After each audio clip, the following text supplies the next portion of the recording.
오늘 우리에게 주신 하나님의 말씀 봅니다. 로마서 12장 14절에서 21절 말씀 되겠습니다. 신약성경 258면 256면 기록되어 있습니다.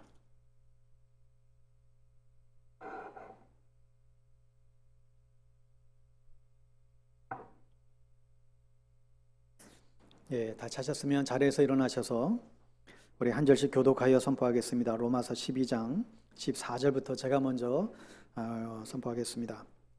하나님의 말씀입니다. 너희를 박해하는 자를 축복하라. 축복하고 저주하지 말라. 즐거워하는 자들과 함께 즐거워하고 우는 자들과 함께 울라. 서로 마음을 같이하며 높은 데 마음을 두지 말고 도리어 낮은 데 처하며 스스로 지혜 있는 채 하지 말라. 아무에게도 악을 악으로 갚지 말고 모든 사람 앞에서 선한 일을 도모하라. 할 수 있거든 너희로서는 모든 사람과 더불어 화목하라. 내 사랑하는 자들아, 너희가 친히 원수를 갚지 말고 하나님의 진노하심에 맡기라. 기록하였을 때 원수 갚는 것이 내게 있으니 내가 갚으리라고 주께서 말씀하시니라. 내 원수가 줄이거든 먹이고 목마르거든 마시게 하라. 그리함으로 내가 숯불을 그 머리에 쌓아 놓으리라. 악에게 지지 말고 선으로 악을 이기라. 아멘.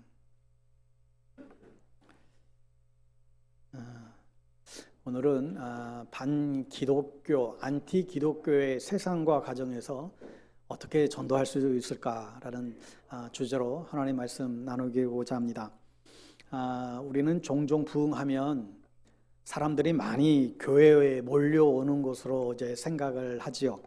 그래서 성도 수가 많아지고 또 헌금도 많아지고 또 그래서 교회를 크게 넓히고 이런 것을 부흥이라고 생각하는 경향들이 있습니다. 그러나 그것도 하나의 부흥의 단초라고도 볼 수는 있겠지만 진정한 부흥은 심령의 부흥입니다.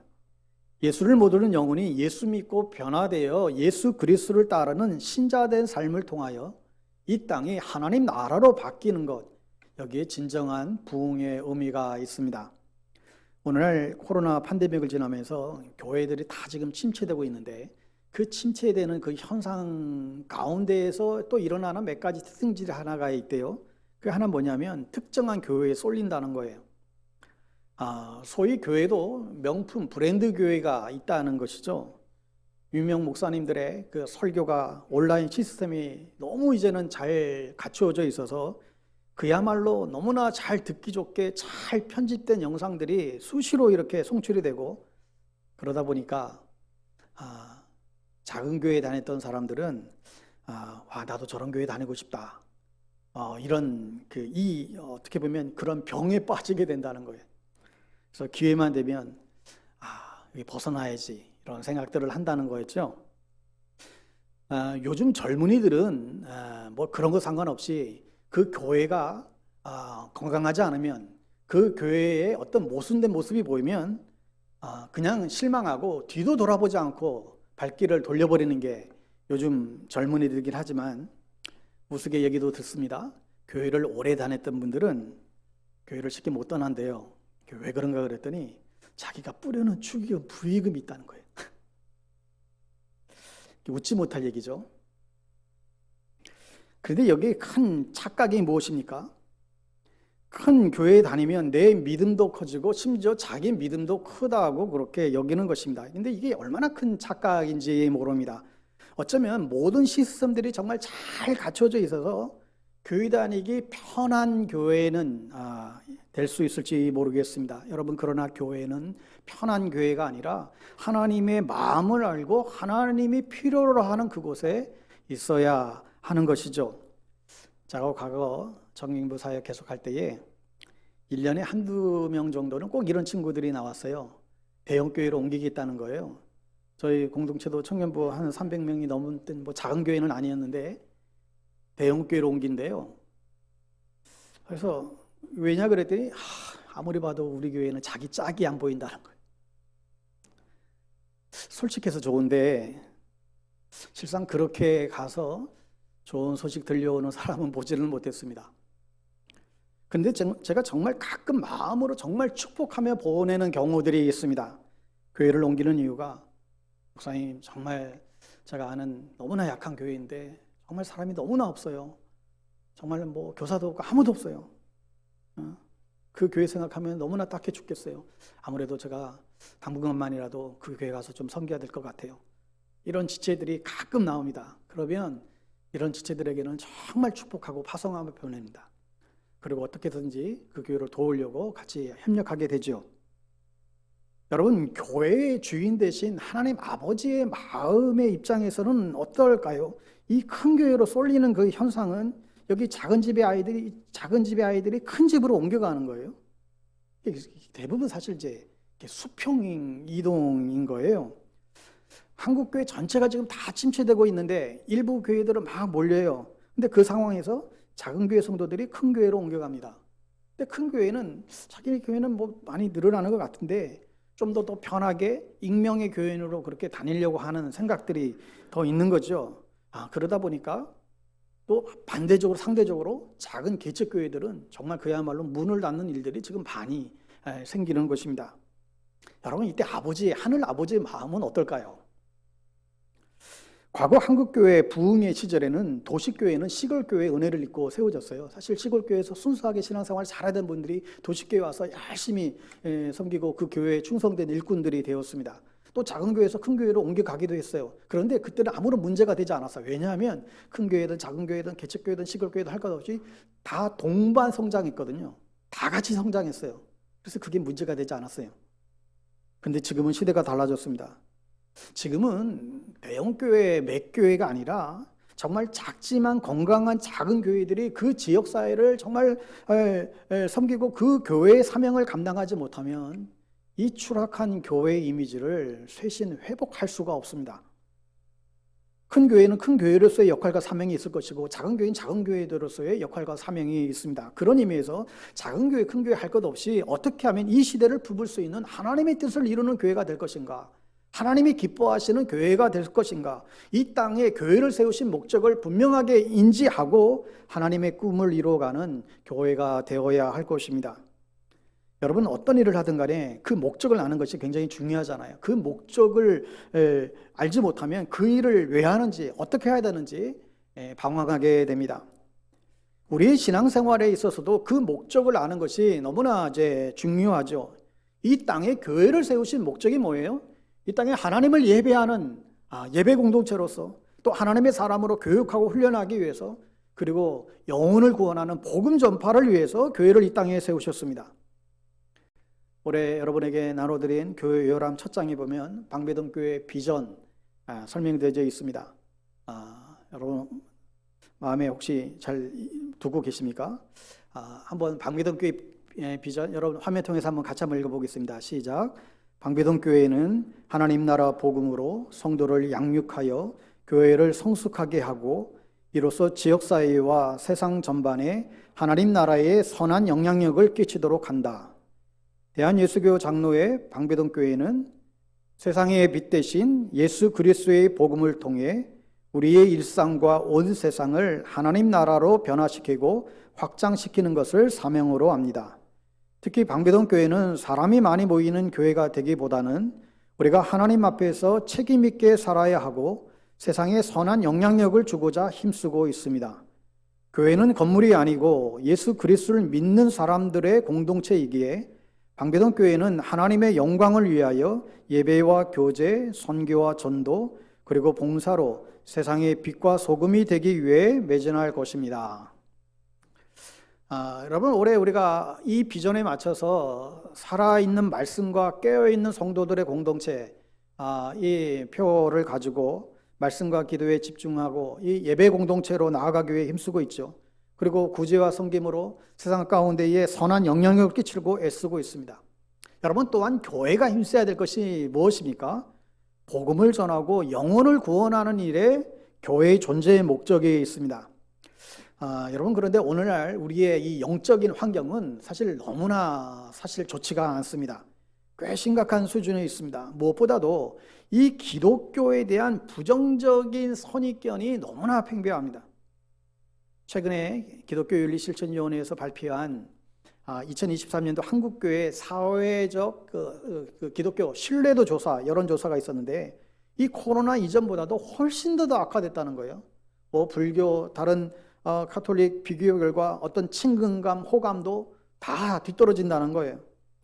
특별히 비종교인들에게 있어서 신뢰도가 극히 낮다. 전혀 신앙이 없는 비종교인들에게서 기독교에 대한 신뢰도가 너무나 낮다는 거예요. 더욱이 그 중에는 기독교에 대해서 아주 극혐하는 일부의 이 안티크리스찬들이 그 분위기를 다 주도하고 있는 거예요. 기독교에 대한 좋지 않은 여러 가지 비판적인 글들을 선전의 도구로 쓰면서 여기저기 요즘 워낙 이제 온라인 처지가 발달되니까 계속 퍼나르고 옮기고 뭐 이런 일들을 한다는 거예요. 여러분 그 안티 기독교 사람들이 운영하는 여러 사이트들이 있습니다. 아마 어르신들이 아마 그 사이트 한번 들어가 보면 뭐 기절 촉풍할 겁니다. 거기에는 뭐 별의별 내용들이 다 들어있어요. 그냥 뭐 기독교 목사라는 그건 일반이고, 이 기존 기독교에 대해서 독선적이고 배타적이다. 성경을 통해서 온갖 날조와 허구를 가르치고 있다. 11조 명목으로 돈을 모아서 교회당 크게 짓고 자기 배만 불리고 있기 때문에 기독교는 망해야 된다. 대부분 이런 내용이에요. 물론 논리적으로도 안 맞고 사실과도 극히 일부 기독교의 폐단을 마치 전체인 것처럼 폄하하는 오류를 낳고 있지만, 어떻든 간에 이 안티 기독교가 발생하게 된 그 시작은 기존 기독교가 그 교회의 본질을 놓쳐버리고 거기에 따른 부작용으로 일어났다는 사실을 우리는 또한 놓치지 말아야 됩니다. 지난 주간에도 며칠 전도하면서 느낀 것이 뭐냐면 사람들이 반응이 너무나 냉담하다는 거예요. 너무 냉담하고 관심 자체가 교회에 대해서 기대를 갖지 않아요. 그와 동시에 우리는 복음에 대해서 열정이 너무나 지금 잃어버렸습니다. 여러분, 이단 사이비들은 지금 이 시국에도 얼마나 더 열정적으로 복음, 그들 나름대로 전도하고 포교 활동하는지 모르겠어요. 신천지도 뭐 과거에는 뭐 추수꾼이라고 이제 숨어서 교회 들어오고 그랬지만 이제 그런 것도 없어요. 이제는 신천지 교인이라고 이제 아예 그냥 다 밝히고 다니잖아요. 저에게도 매달마다 신천지 교인인데요, 신천지 자매인데 하면서 손편지를 써서 직접 매달마다 편지가 와요. 우리가 진짜니까 이쪽으로 잘해주겠대. 최근에도 사당역 쪽에 현수막 걸어놓고 우리가 진짜니까 기존 교회에서 나오라는 거예요. 이게 신천지가 이젠 아주 막 드러내놓고 이제는 하죠. 여러분 뭐 신천지든 뭐 구원파든 뭐 여러 이제 이단 종파들은 한결같이 사실 대표적인 특징이 안 믿는 사람들을 대하기보다 믿는 사람들을 포커스로 맞추고 그들은 포교하잖아요. 그러니까 왜 그래요? 그러니까 이단 종파들의 그 전체적인 그 최종 목적은 똑같아요. 교회를 무너뜨리는 데 있어요. 그게 사단의 전략입니다. 누구 표현대로 그들은 가짜임에도 불구하고 진짜처럼 믿으니 열심을 내니까 지금도 여러 신천지, 하나님의 교회, 구원파 등등의 많은 사람들이 지금도 빠지는 거예요.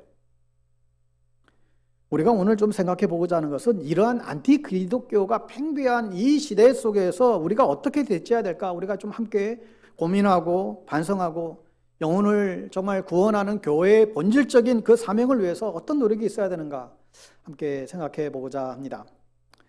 오래전에 이제 거리 전도 다닐 때, 또 집집 축호 전도 다닐 때 잊혀지지 않은 기억이, 어떤 할머니에게 할머니 이제 그 교회 나오셔야죠. 이제 예수님 믿으면 참된 평강과 행복이 있습니다. 이제 교회 나오세요. 이제 예수 믿고 새 삶을 살아셔야죠. 이제 이렇게 막 이제 뭐 인사하며 말을 건네는데 말 꺼내기도 전에 갑자기 이 할머니가 자기 그 교회 다니는 며느리 욕을 그렇게 되는 거예요.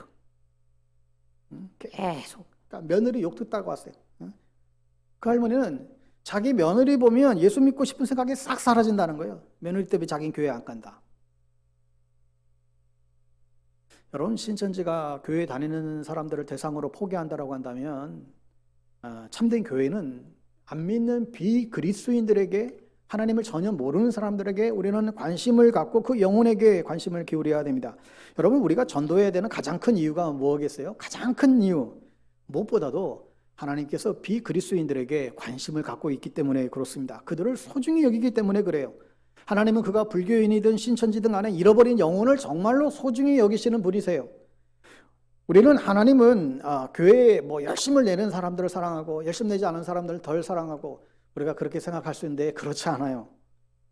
누군가 천국에 가보니까 진수성찬이 차려있고 막 성도들이 거기서 마음껏 그 음식을 즐기고 서빙을 받으며 잔치를 즐기고 있는데 장로님 권사님들이 열심히 서빙하고 있고 목사님은 안부 얘기를 목사님 어디 가셨냐고 목사님 배달 나갔다고 이런 무식의 얘기들을 우리가 듣잖아요.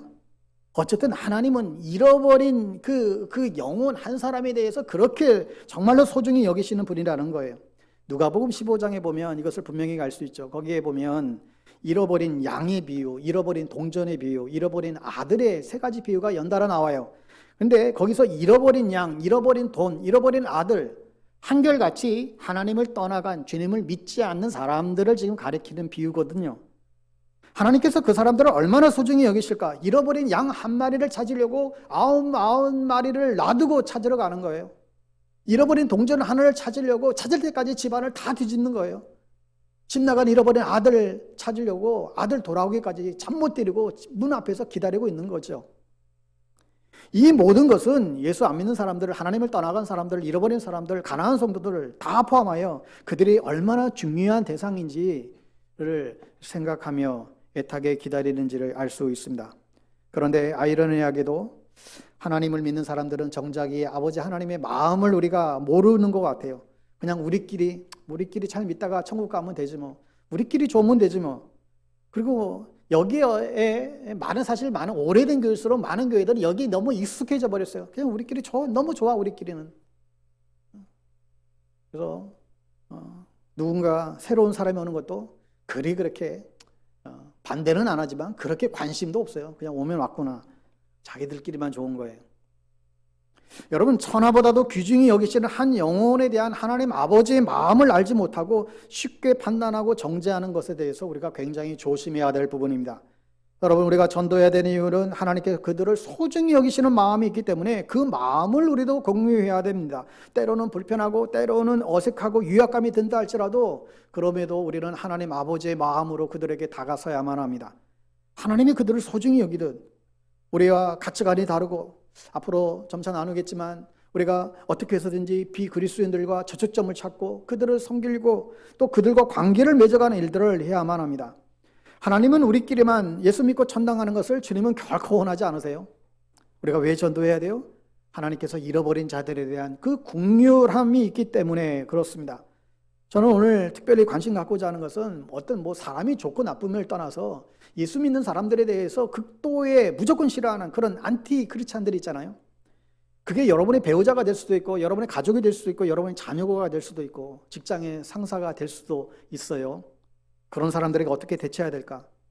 그런 사람들이 막 여러분을 미워하고 쓸데없이 갈구고 어렵게 할 때 우리는 어떻게 해야 될까?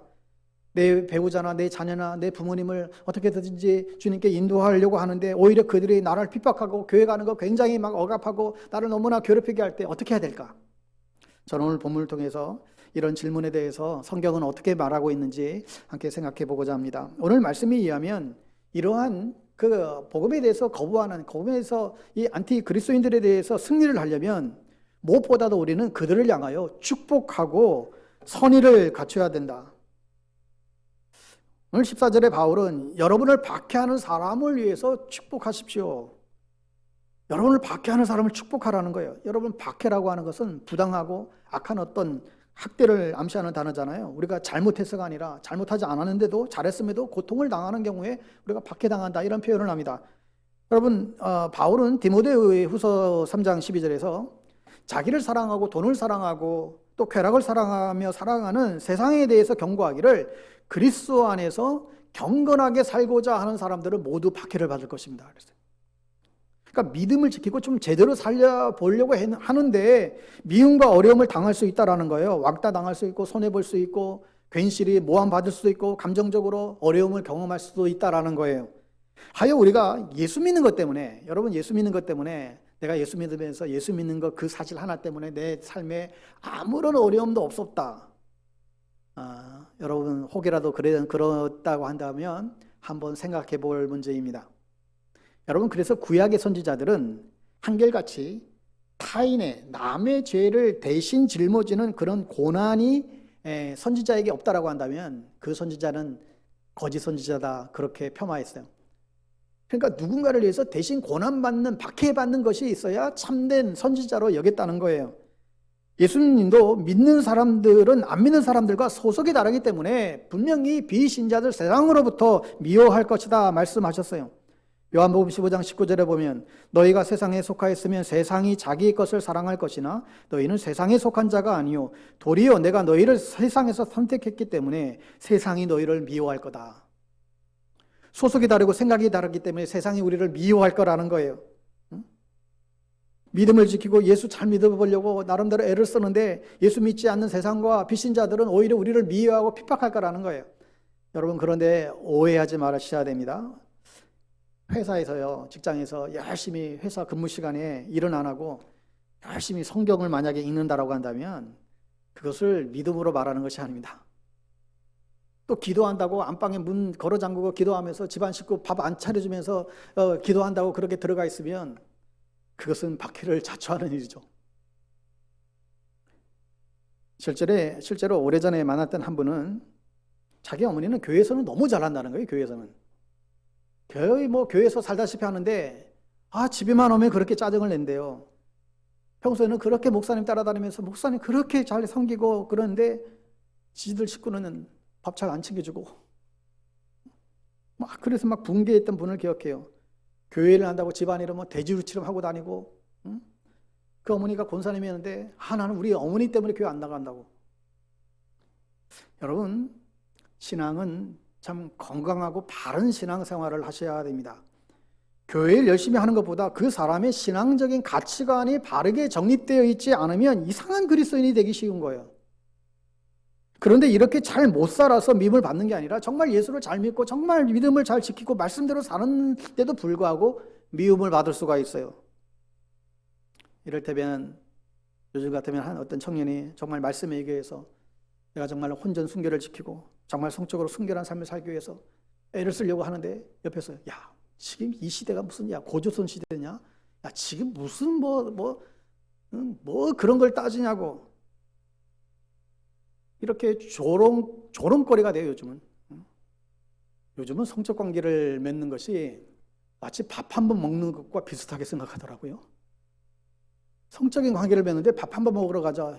요 정도 우습게 생각하는 거예요. 이런 오해된 생각들이 지금 지배하고 있는 이 시대입니다.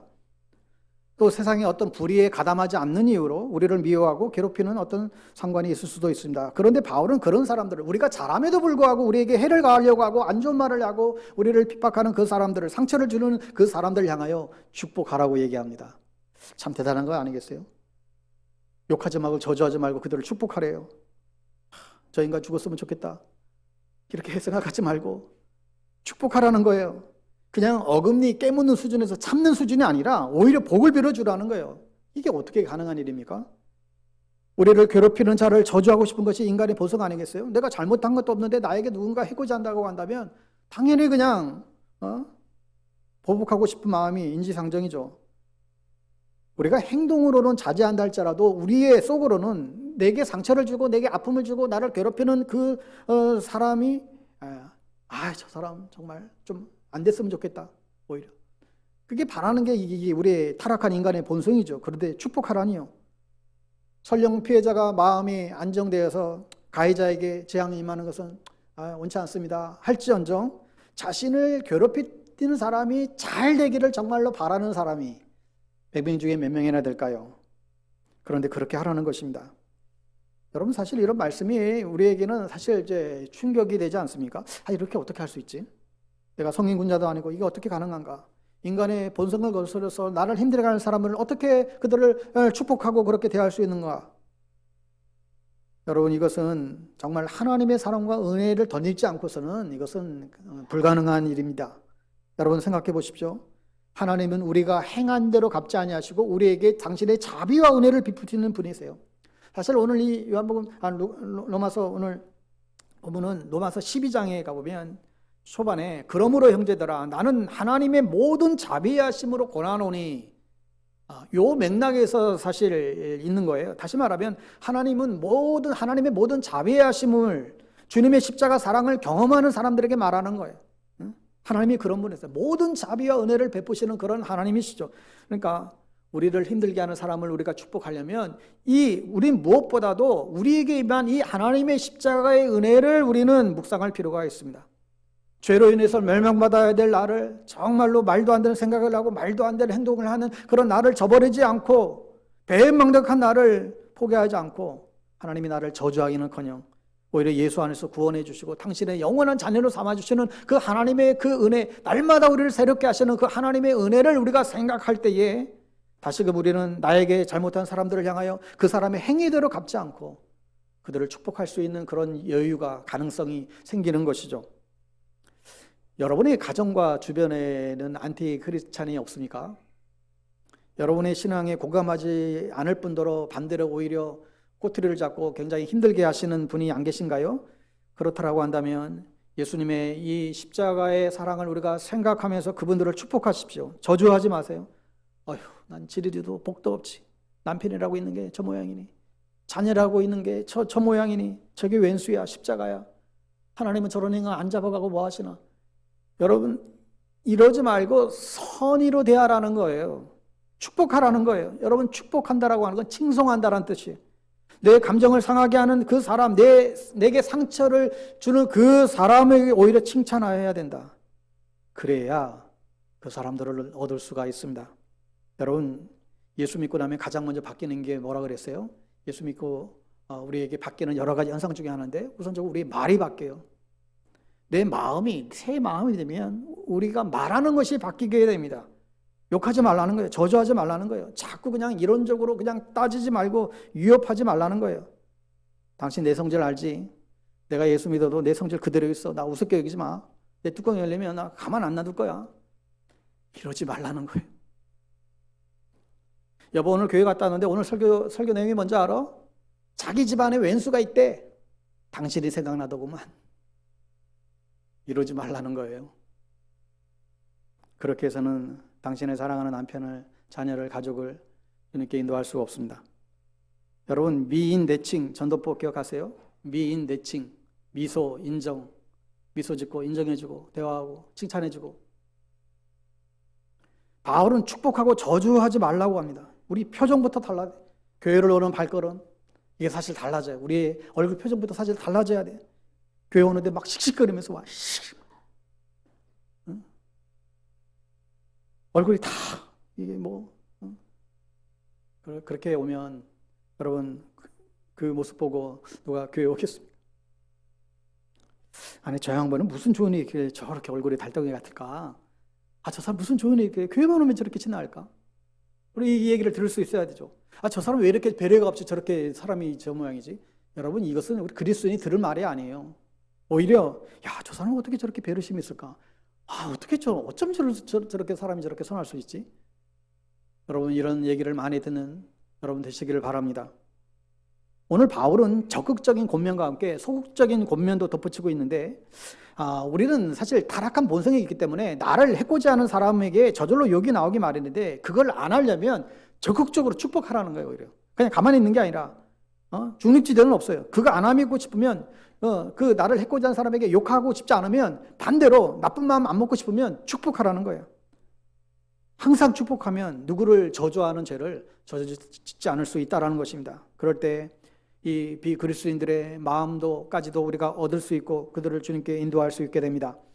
두 번째로 오늘 말씀은 우리가 겸손한 태도로 사람들의 희노애락에 공감할 수 있어야 된다. 겸손한 태도로 사람들의 희노애락에 공감할 수 있어야 된다.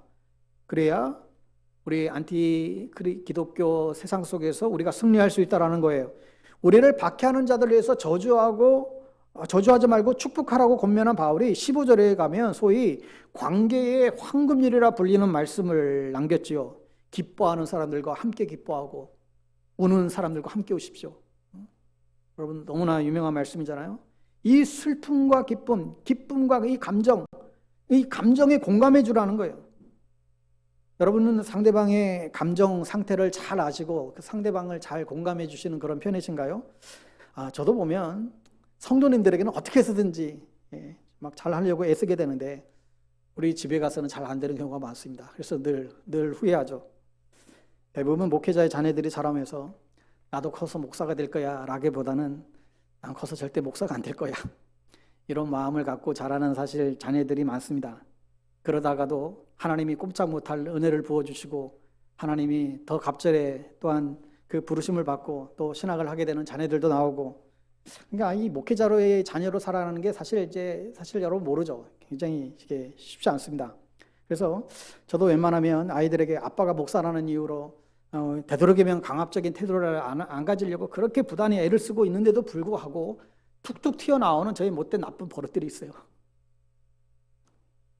그리고 사실 돌아보니까 제가 우리 아이들 넷을 돌아보니까 키워본 적이 없더라고요. 애들 어릴 적에 사역한다고 뭐 월요일도 없이 매일 그냥 거의 뭐 사역에만 빠져서 교회에만 살았는데 아빠 없는 아이들처럼 그렇게 아내가 다 홀로 감당했던 시간들이 얼마나 힘들었을까. 그때는 생각지도 못했는데 나중에야 생각한 거죠. 교회에서는 우리 아이들 한번 안아본 기억이 없는 것 같아요. 우리 애들 한번 안아본 기억이 진짜 한 번도 안 나더라고요. 저는 그렇게 배우고 자랐던 것 같아요. 우리 아이랑 집사님의 아이랑 달려가다가 넘어지면 어떻게 해야 될까요? 당연히 집사님 아이 일으키고 털털고 괜찮이 해주고 우리 애는 쳐다도 안 봅니다. 저는 그렇게 해왔다는 거예요. 저는 뭐 그래야 되는 줄 알았어요. 늘 이제 아이들이 찬밥이죠. 어딜 가나 야 목사님 가정이니까 너 목사 자녀들이니까 이 꼬리표 때문에 아내는 아이들에게 야야야 조용히 해라 조심해라 늘 단도리하게 이제 바쁘니 얼마나 힘들었겠어요. 내가 목사지 우리 애들이 목사가 아닌데. 그런데도 제가 청년부 맡아서 할 때 그 시간에 형제자매들과 주 안에 우린 하나 찬양 부르며 나는 교제하며 사역에 즐기고 있었는데 그동안 집에서는 얼마나 힘들었을까. 이게 저의 모습이었습니다. 오늘 저를 고발합니다. 지금은 어떨까요? 지금은 지금은 어떨까요? 최근에 힘들었는지 입술이 다 터졌는데 여보 요즘 식구들 다 모여 살아서 하루에도 10번을 밥 차리는 것 같은데 얼마나 힘들겠냐고 하면서 제가 꼭 안아줬어요. 이랬으면 얼마나 좋을까요? 여인들은 말 한마디에 녹는다는데 이 알면서도 못하는 이 쪼다 같은 이 남편들은 회개하고 각성해야 됩니다. 저희 반은 진작에 약 좀 챙겨 먹지, 진작에 병원 가지, 진작에 좀 쉬지, 쉬게끔 도와주지도 않으면서 말만. 당신 정말 힘들었네. 이 한마디면 끝날 텐데 이걸 못하는 거예요. 여러분 관계를 맺는 데는 정말 세심한 배려가 필요합니다. 이 존 오토버그 목사님이라는 분이 유명한 분이 계신데 이분이 오늘 본문에 이 함께 오는 이 본문을 관계의 황금률이 아니라 친밀함의 황금률이다 그렇게 설명하면서 그분의 관계 훈련이라고 하는 그 책에서 이 공감 능력에 대해서 이렇게 설명했어요. 즐거워하고 우는 것은 감정적 삶의 핵심이다. 인간관계라는 기적을 가능하게 만드는 것은 바로 다른 사람의 감정 상태를 알아보고 공감하며 나아가 그 속으로 들어가는 능력이다. 사람들의 감정 상태를 잘 읽는 사람은 남들과 잘 관계를 맺을 뿐 아니라 부정적인 감정 상태에 있는 사람들을 긍정적인 감정 상태로 이끌 수도 있다. 이 능력은 그만큼 강력하다. 그러면서 그는 일상의 작은 기쁨과 슬픔에 공감하는 것이 관계를 싹트게 할 뿐만 아니라 단 한 사람이라도 누군가의 아픔을 알아채고 울어줌으로써 그의 세상 전체가 변화할 수 있다. 이런 말을 했습니다. 그러니까 여러분 특히 이 본문의 이 맥락 가운데서 이 함께 기뻐하고 함께 울라라고 하는 이 본문은 단지 믿는 사람들 안에서만 일어난 것이 아니라 믿지 않는 사람들, 그런 안 믿는 배우자 또 부모님, 자식들 나를 힘들게 하는 그런 관계들 가운데에서도 적용돼야 될 말씀이라고 얘기하고 있습니다.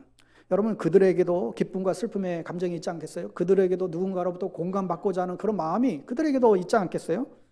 이 오토버그가 말한 것처럼 위에 음식물이 필요하고 또 폐에 공기가 필요하시지 우리 사람의 영혼에게는 서로 함께 울어주고 함께 즐거워하는 이 공감이 반드시 필요하다 얘기합니다. 여러분, 비그리스도인이라고 또 다른 종교를 믿는다고 해서 또 안티크리스찬이라고 해서 별반 다르지 않습니다. 그러므로 우리는 누군가가 아파할 때, 특별히 누군가가 아파할 때는 그것을 분석하려고 하지 말아야 돼요. 아이, 당신 예수 안 믿어서 그렇게 된 거야. 당신 그걸 모르겠어. 당신 요즘 교회 안 나가니까 그렇게 어려움 생기는 거야. 당신 말이야, 요즘 날 그렇게 힘들고 하고 나 교회 못 나게 하고 그렇게 하더니 당신은 승진 떨어지잖아. 이렇게 하지 말라는 거예요. 우리는 자칫하면 평가하고 판단하기 십상인데 이게 인간의 죄성인 것입니다. 같이 슬퍼하고 같이 울어주는 게 필요합니다. 이번에 이 튀르기아의 터키죠. 이 시리아 국경의 이 지진으로 인해서 꼭 이런 사람이 있어요. 이런 재앙들이 임하게 되면 그 땅이 98%가 이슬람교였거든요. 지금 저 땅이 저렇게 끔찍한 재앙이 임한 것은 저들이 이 98%가 알라신을 믿어가지고 하나님이 벌하신 것이라고 이렇게 무리한 말을 하는 인간들이 꼭 있어요. 이번에 가장 큰 피해를 입은 도시가 터키의 최남단 도시인 하타이라고 하는 도시인데, 사실 이 하타이에서 가장 많은 사망자가 생겼는데, 이 하타이의 옛 이름이 초대교회의 선교의 거점이었던 안디옥이에요. 안디옥. 그러니까 이 재앙이 기독교 역사상 가장 유서 깊은 도시의 한 가운데에서 일어났다는 사실을 생각할 때 이게 사실 남일 같게 여겨지지 않습니다. 이번 보니까 2002년도에 광림교회에서 그 선교 기념교회로 거기를 지었는데 그 교회도 이번에 그냥 싸그리 저렇게 화면에 보듯이 다 무너졌어요. 이와 같은 배영 재난을 만나게 되면 사람들이 흔히 제기하게 하는 질문이 있습니다. 하나님 왜 이런 재앙을 허락하시는 걸까? 혹은 하나님 왜 이렇게 무고한 생명을 하나님이 앗아가시는가? 어떤 사람은 하나님 왜 이렇게 재앙을 그렇게 방치하시는가? 묻기도 하죠. 여러분, 누군가에게 돌이킬 수 없는 큰 재난을 당하면 비난의 화살을 돌릴 대상은 나중에는 하나님께 향하는 거예요.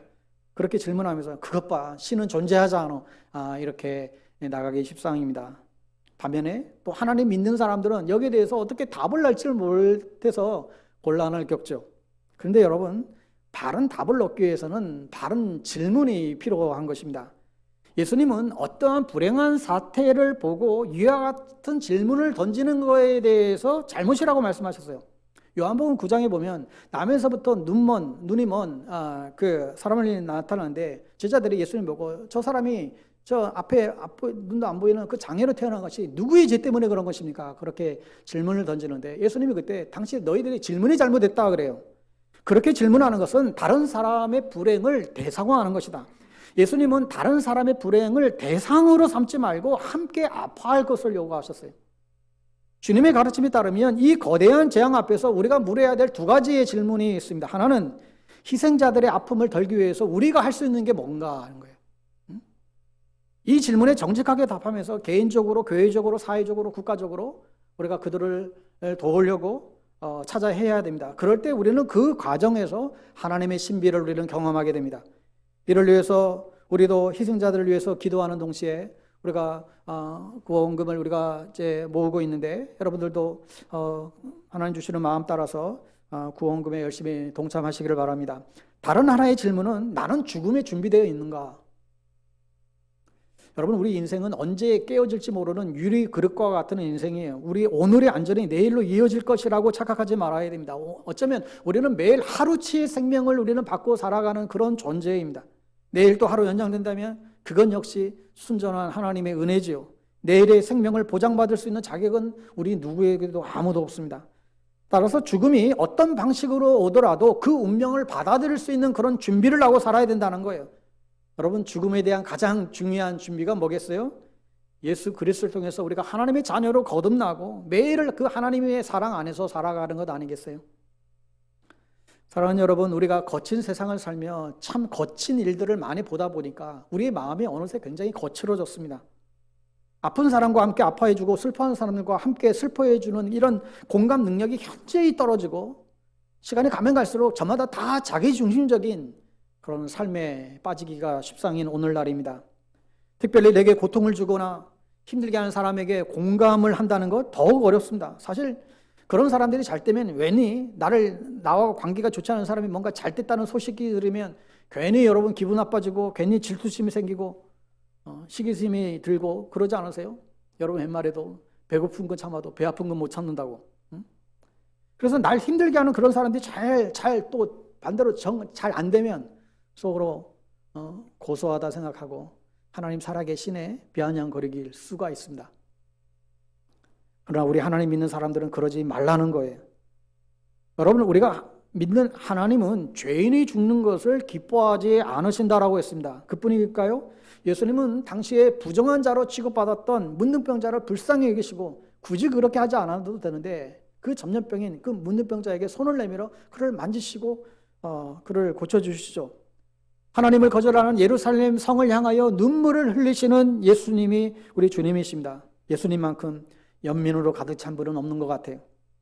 그런 주님이 모든 자비하심을 직접 체험했던 자가 우리 아니겠어요? 예수님은 요한복음에서 내가 너희를 사랑한 것 같이 너희도 서로 사랑해라. 너희가 서로 사랑하면 비로소 세상 사람들이 너희가 내 제자인 줄 알게 될 것이다. 우리가 그 무슨 일을 많이 한다 할지라도 우리 안에 사랑이 없다라고 한다면 우리는 우리 스스로가 그리스도인이라고 말할 수 있을지 모르겠지만 세상은 그렇게 보지 않는다라는 거예요. 그러므로 신자들은 이 세상에서 가장 공감과 동정을 잘하는 사람이 되어야 돼요. 아버지께서 나를 사랑하신 것 같이 나도 아픔 당한 이웃들과 함께하고 고통 속에 있는 지체들을 사랑할 때 그럴 때 세상 사람들의 마음을 얻을 수 있습니다. 그럴 때 안티 크리스찬들의 마음도 얻게 될 것입니다. 무슨 날카로운 이론과 분석과 어떤 종교적인 열심이 아니라 공감의 열쇠라는 거예요. 여러분 심지어 그런 공감의 삶을 사는데 요구되는 태도를 묘사하고 있는데 그것은 한마디로 겸손한 태도를 가져야 된다. 여러분 오늘 본문 보세요. 서로 한 마음이 되고 교만한 마음을 품지 말고 비천한 사람들과 함께 사귀고 스스로 지혜 있는 체 하지 말라. 마음을 높이지 말라는 거예요. 진짜 마음을 높이지 말고 오히려 낮은 사람들과 사귀려고 하고 잘난 체 하지 말라는 거예요. 그런 겸손한 태도가 있어야 다른 사람들의 상황과 그 감정이 우리 눈에 들어오지 않을까요? 어떤 사람들을 보면 무슨 얘기를 해도 웃지 않고 뭐 슬픈 얘기를 해도 뭐 잘 울지도 않고 어쩌다 한번 이제 웃어도 팔짱 끄고 빙그레 그 소위 썩소를 날리고 그렇잖아요. 왜 공감하지 못할까요? 우리의 그 마음이 너무 높아서 그런 건 아닌가요? 주님은 하나님과 본질상 동등된 분이지만 본체는 같으신 분이지만 하늘 보좌를 버리시고 이 땅에 우리를 구원하시기 위해서 가장 낮은 자의 모습으로 오신 그 주님의 마음을 우리가 본받아야만 합니다. 그럴 때 다른 사람들과 동고동락하며 그들의 즐거움과 슬픔에 공감할 수 있게 될 것입니다. 그러므로 비신자들의 마음까지도 우리는 얻게 되지요. 마지막으로 우리는 오늘 이 말씀을 통해서 보복할 권리를 하나님께 양도하고 선으로 악을 이길 때, 보복하는 것을 하나님께 맡기고 선으로 악을 이길 때 이 안티 기독교의 세상에서 우리는 승리할 수 있다 말씀합니다. 하나님을 모르고 믿지 않는 세상과 가정에서 심지어 안티 크리스찬이 많은 이런 가정에서 우리 또한 악에 노출될 수 있습니다. 어려움을 당할 수 있습니다. 박해받을 수 있고 욕먹을 수 있어요. 그러다 보면 우리도 악에 바쳐서 그냥 상대적으로 막 그렇게 나아갈 수도 있습니다.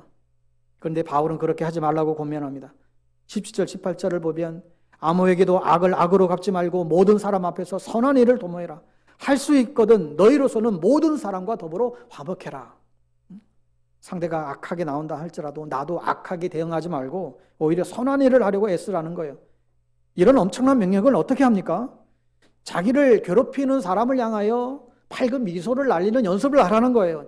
자꾸 싸우려 들지 말고 오히려 화평을 추구하라는 것입니다. 여러분 그런데 여기서 한 가지 유의할 점은 모든 사람과 화평하게 지내라고 하는 말은 우리의 능력의 한도 내에서 하라는 말이 아니에요. 의와 진리와 거룩을 범하지 않는 한도 내에서 그렇게 하라는 것입니다. 다시 말해서 의와 진리와 거룩을 범하지 않는 그 거룩을 범하면서까지 화평을 이루려고 하지 말라는 거예요. 더 쉬운 얘기가 뭘까요? 여러분 화평을 이룬다고 같이 더불어 죄악을 추종해서는 거짓을 추종해서는 안 된다는 말입니다. 어쩌다가 가끔 어떤 분은 화평을 추구한다면서 안 믿는 사람들과 같이 막 클럽도 다니고 술집도 술판도 벌이고 등산도 가고 막 같이 화평을 추구하기 위해서 그렇게 같이 막 다닌대요. 그러면서 정작 교회도 주일도 빠지고 뭐 그들 따라서 재미 삼아 그냥 뭐 전집도 그냥 따라다니고 그들의 죄에 동조하는데 그렇게까지 하면서 화평을 추구해서는 안 된다는 거예요. 19절, 20절은 27절 말씀을 보다 구체화한 것인데 그건 기본적으로 보복하지 말고 오히려 선대하라는 내용입니다. 여러분 19절, 20절 우리 세 번역으로 화면을 통해서 한 번 더 읽어볼게요. 시작. 사랑하는 여러분, 여러분은 스스로 원수를 갚지 말고 그 일은 하나님이 진노하심에 맡기십시오. 성경에도 기록하기를 원수 갚는 것은 내가 할 일이니 내가 갚겠다고 주님께서 말씀하신다 하셨습니다. 내 원수가 줄이거든 먹을 것을 주고 그가 목말라 하거든 마실 것을 주어라. 그렇게 하는 것은 내가 그의 머리 위에다가 숯불을 쌓는 셈이 될 것이다 하였습니다. 그러니까 스스로 보복하지 말라는 거예요. 예를 들어서 안 믿는 가족이나 안 믿는 남편이 말도 안 되는 이유로 나에게 상처를 주고 나에게 어떤 아픔을 주고 했을 때 여러분 그 뒤에서 그냥 남편을 욕하면서 국을 끓이면서도 저주를 쏟아놓으면서 국을 뜨지 말고 그냥 그 모든 것을 하나님께 일러 바쳐라는 거예요. 하나님께 맡기라는, 그분께 넘기라는 거예요. 왜요? 원수 갚는 것은 그건 하나님 하실 일이라는 거예요. 그분에게 속한 일이다.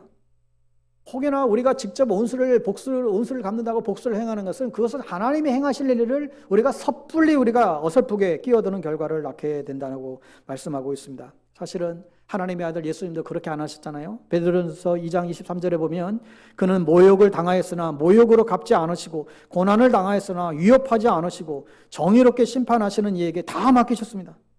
예수님도 다 맡기셨다는 거예요. 사실 예수님은 힘이 있었고 12영을 거느릴 수 있는 영적 권세를 가지신 분이신데 그럼에도 불구하고 자신의 그 힘을 쓰지 않고 그렇게 하나님께 다 맡기셨다는 거예요. 오히려 주님은 십자가 위에서 자기를 못 박는 자들을 위해서 뭐라고 기도하셨어요? 하나님, 저들이 알지 못해서 저렇습니다. 하나님, 저들을 용서해 주십시오. 주님의 그 기도를 우리가 기억합니다.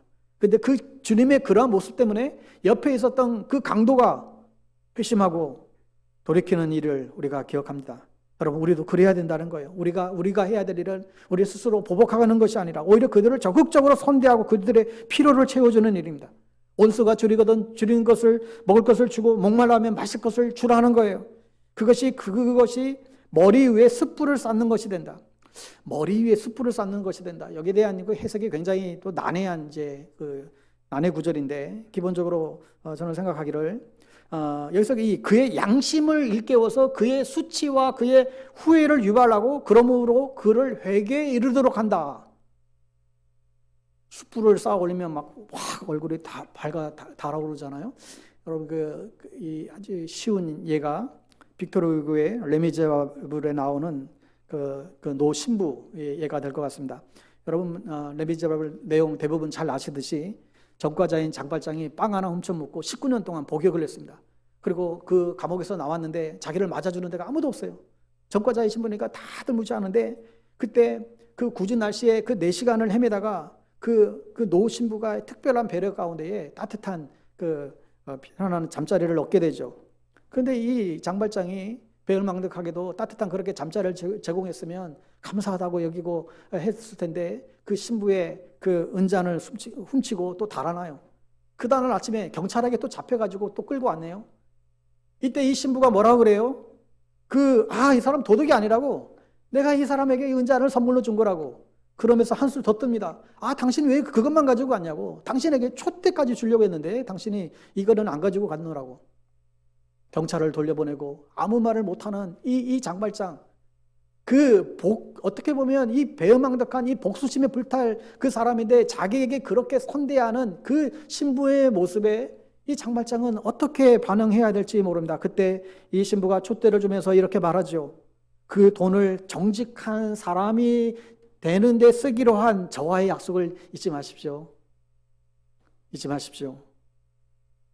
장발장은 이 인간의 본능, 이 복수 본능을 넘어선 그 노 신부의 그 선행의 위력에 그의 삶이 완전히 달라집니다. 그 은혜의 힘을 입고 그 인생이 완전히 달라지죠. 그리고 남은 인생, 정말 남을 위해서 사는 아주 멋진 인생으로 살았음을 보여줍니다. 여러분, 이게 소설 이야기인데 여러분, 이게 불과 소설만이 그러겠습니까? 그렇지 않아요. 여러분, 손양원 목사님 여수 반란 사건 때 공산당원인 그가 자신의 두 아들, 동인, 동신 두 아들을 무참하게 죽였어요. 그런데 그 자기를 두 아들을 죽인 그 공산주의자들을 자기 양아들로 삼고 또 그분이 또 목사까지 됐어요. 레베카라는 우리 시대의 그리스도인이 있습니다. 자기 남편을 빼앗아간 이 줄리안이라고 하는 그 여인을 수없이 고뇌 끝에 그 여인을 용서하죠. 그리고 그 여인이 그리스도인으로 돌아옵니다. 여러분이 믿지 않는 배우자나 부부나 혹은 자녀들이 혹 어려움을 준다고 해도 똑같은 수준으로 우리가 대응하지 말고 오히려 선을 행하려고 우리가 노력하길 바랍니다. 바울은 그렇게 하는 것이 악을 이기는 것이라고 말씀합니다. 21절에 악에게 지지 말고 선으로 악을 이기라. 우리가 볼 때는 지는 것 같은데 이게 진짜 이기는 거라는 거예요. 예수님도 결국 그렇게 해서 궁극적인 선의 상징인 십자가로 악을 이기지 않았습니까? 결국 우리 같은 죄인도 회개하고 하나님의 자녀가 된 것이죠. 안티 크리스찬들이 가득한 오늘날 이 시대 속에서 진정한 승리를 경험하는 것은 논리가 아니라 옳고 그름을 가리는 어떤 시비가 아니라 더 많은 돈을 갖는 데 있는 것이 아니라 오히려 보복할 권리를 포기하고 하나님께 맡기고 계속해서 그들을 섬기고 오히려 져주고 잘해주는 거예요. 이유 없이 잘해주는 거예요. 이유 없이. 물론 이것도 내 힘이 아니죠. 내게 임한 하나님의 십자가의 은혜를 우리가 계속해서 묵상하고 강력하신 성령님의 도우심을 받고 이 일을 우리가 감당할 수 있습니다. 그렇게 할 때 하나님이 우리 안에 주시는 초인적인 그런 힘을 공급해 주시죠. 그 힘으로 용서하고 사랑하고 선을 행함으로 사람들을 회개한 믿음으로 이끌어내는 저와 여러분 다 될 수 있기를 주님의 이름으로 축원합니다. 기도하겠습니다. 주님 감사합니다. 교회 이름이 계속 추락해져가는 이 시대 속에서 우리 그리스도인들이 다시 한번 각성하고 주님의 뜻을 이루기를 원합니다. 우리의 이기심을 버리게 하여 주시고 특별히 비그리스도인들을 향하여 배려하고 축복하고 겸손한 태도로 그들을 그 감정을 우리가 공감해 주고 보복하기보다는 하나님께 맡기고 선을 행함으로 악을 선으로 이기는 하나님의 백성들 다 될 수 있도록 저희들을 인도하여 주시옵소서. 예수님의 이름으로 기도합니다. 아멘.